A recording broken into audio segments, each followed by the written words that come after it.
Good morning students. देखिएगा, जो कल हमने डिस्कस किया था फिज़िक्स का, ठीक है, उसके बारे में हम एक बार वापस से रिपीट कर लेते हैं कि जो कल हमारा टॉपिक था that was dimension of any physical quantity. यानी कल हमने डायमेंशन के बारे में पढ़ा था और मैंने बताया था कि डायमेंशन क्या होता है कि किसी भी जो फंडामेंटल यूनिट होती हैं उसको, जो उसकी एक्सपोनेंट या जो पावर होती है उसको हम क्या बोलते हैं, डायमेंशन।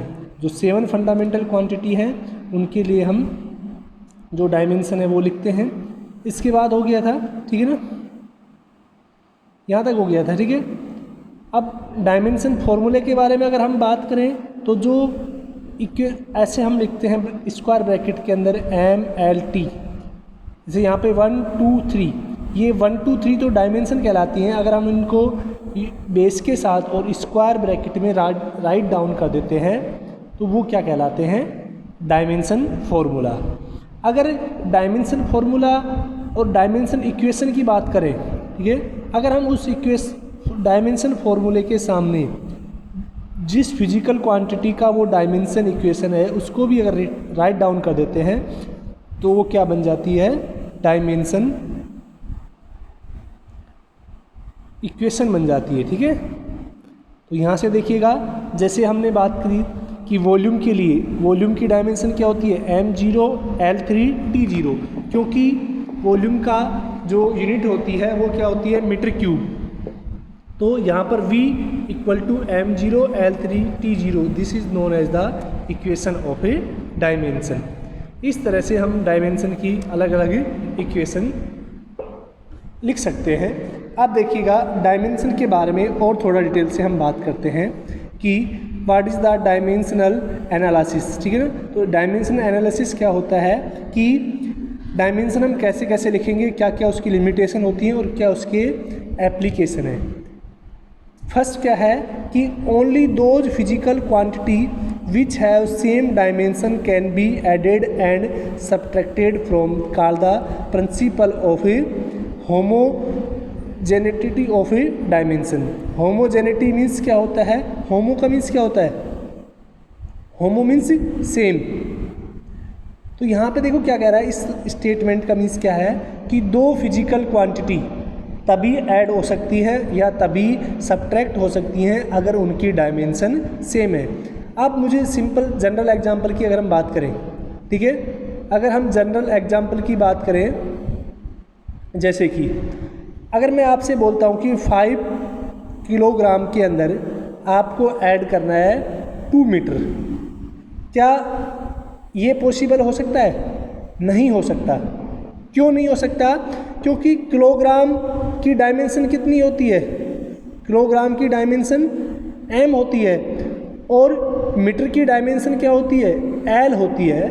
तो दो फिजिकल क्वांटिटी तभी ऐड या सब्ट्रैक्ट हो सकती हैं जब उनकी डायमेंशन अगर सेम हो।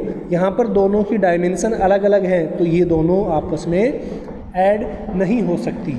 इसी तरह से अगर दो क्वांटिटी, जैसे अगर मैं एक एग्जांपल और लेता हूँ, आपसे बोला जाता है कि आप 2 kg प्लस 5 मीटर इन दोनों को आपस में सब्ट्रैक्ट कीजिए, तब भी ये पॉसिबल नहीं है। क्यों पॉसिबल नहीं है बच्चों? क्योंकि किलोग्राम और मीटर हैं, इन दोनों की डायमेंशन अलग अलग होती हैं। इसका मीन्स क्या हुआ कि अगर दो फिजिकल क्वांटिटी तभी ऐड हो सकती हैं और तभी सब्ट्रैक्ट हो सकती हैं अगर उनकी डायमेंशन सेम होती है। इस रूल को क्या बोलते हैं हम, होमोजेनिटी ऑफ ए डायमेंशन या principle of A homogeneity of a dimension. Clear, ठीक है ना। नेक्स्ट देखिएगा कि dimension can B multiplied and cancel like normal algebraic method. यानी डायमेंशन को हम सिंपली मैथमेटिकली यानी एल्जेब्रिक फॉर्म से हम मल्टीप्लाई भी कर सकते हैं और उसको सब्ट्रैक्ट डिवाइड भी कर सकते हैं। जैसे कि मैं यहाँ पर एक कोई डायमेंशन लिखता हूँ, जैसे मैंने एक लिखा M1 L3 T-2। अगर मैं इसको डिवाइड करता हूँ M1 L 2 और T2 से।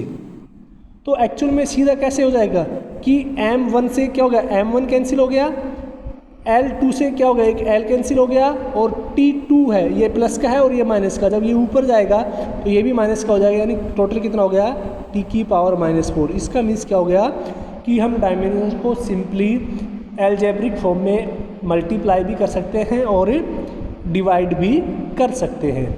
क्लियर यहाँ तक? यानी जैसे हम किसी नंबर को या किसी पावर को जब डिवाइड करते हैं या मल्टीप्लाई करते हैं, सेम उसी तरह से हम क्या कर सकते हैं, डायमेंशन को भी मल्टीप्लाई कर सकते हैं। जैसे कि अगर हमें करना है कि M1 L2 T1, इसको आपको मल्टीप्लाई करना है L2 T1 से, M नहीं है, 0 है, तो यहाँ पर कितना हो जाएगा, इन दोनों का रिजल्टेंट M1 L4 और T2। ये क्या हो गया, simple multiply of a dimension. Clear? अब देखिएगा नेक्स्ट अगर हम बात करें, नेक्स्ट क्या कहता है कि in the mathematical equation quantities on both side must always have the same dimension. किसी भी मैथमेटिकल इक्वेशन के अंदर जो क्वांटिटी होती हैं दोनों तरफ की, उन दोनों की डायमेंशन क्या होनी चाहिए, सेम। इसका मीन्स देखिएगा, मैं समझाता हूँ वापिस से।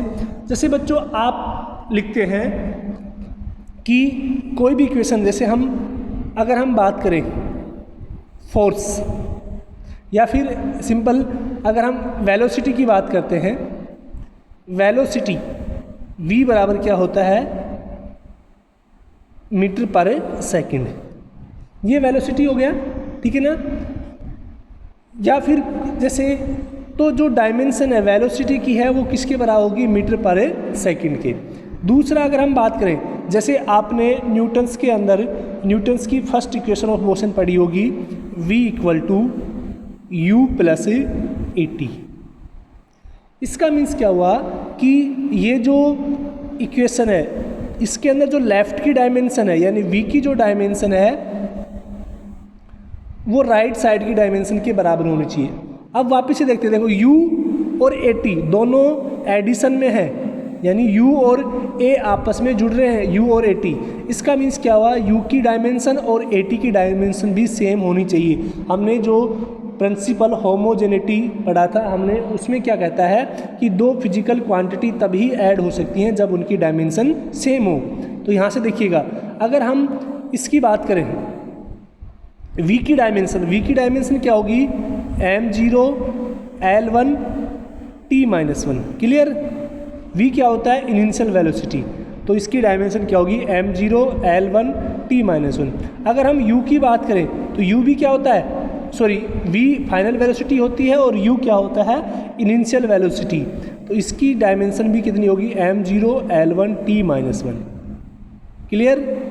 और अगर हम at की बात करें तो at क्या होता है, मीटर पर सेकंड स्क्वायर, तो एक्सीलरेशन की डायमेंशन क्या होती है, m0 L1 T-2, और t के लिए डायमेंशन क्या हो जाएगी, t।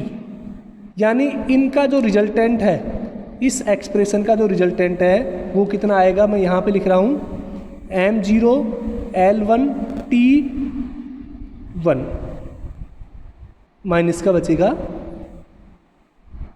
तो देखो v की डायमेंशन, u की डायमेंशन और at की डायमेंशन, तीनों की डायमेंशन क्या है, सेम है।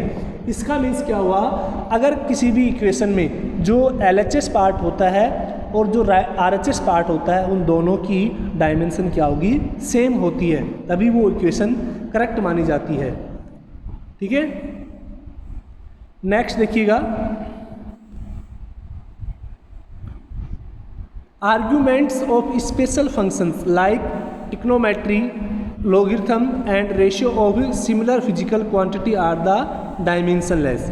यानी अगर कोई भी सेम दो क्वांटिटी है, अगर हम उनका रेशियो निकालते हैं, जैसे कि आपने भी एक कार है, उसकी स्पीड है 20 मीटर पर सेकेंड, एक कोई मैन है उसकी स्पीड है 5 मीटर पर सेकेंड। अब आपसे दोनों से रेशियो पूछा जाता है, कार की स्पीड का और मैन की स्पीड का जो रेशियो है वो कितना आएगा, 4।